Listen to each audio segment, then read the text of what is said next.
বাবা বাজার থেকে আজকে সকালবেলা কি মাছ এনেছে এটা দেখো। এই মাছটার নাম আমি জানি না, তোমরা যদি কেউ জেনে থাকো তাহলে অবশ্যই কমেন্টের মাধ্যমে জানিও। তো মাছগুলো কেটে ধুয়ে তারপরে হলুদ এবং লবণ দিয়ে মাখিয়ে তেলের মধ্যে মা ভেজে নিচ্ছিল। বিগত কদিন ধরে খুবই গরম পড়ছে। আচ্ছা, তোমরা যারা যারা আমার ভিডিও দেখো তোমাদের ওখানে কিরকম গরম পড়ছে অবশ্যই কমেন্টের মাধ্যমে জানিও।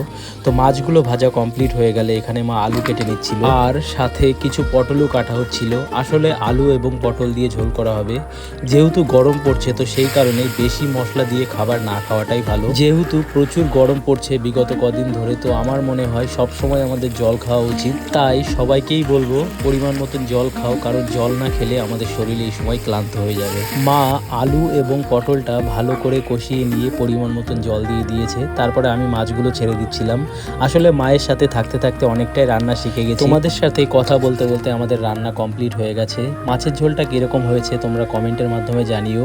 এরপর স্নান করে আমি আমার ভাত বেড়ে নিয়েছিলাম। এখানে একটা মাছ নিয়েছিলাম, একটু মাছের ঝোল। তো ভিডিওটা ভালো লাগলে একটা লাইক করো। দেখা হচ্ছে পরের ভিডিওতে। বাই।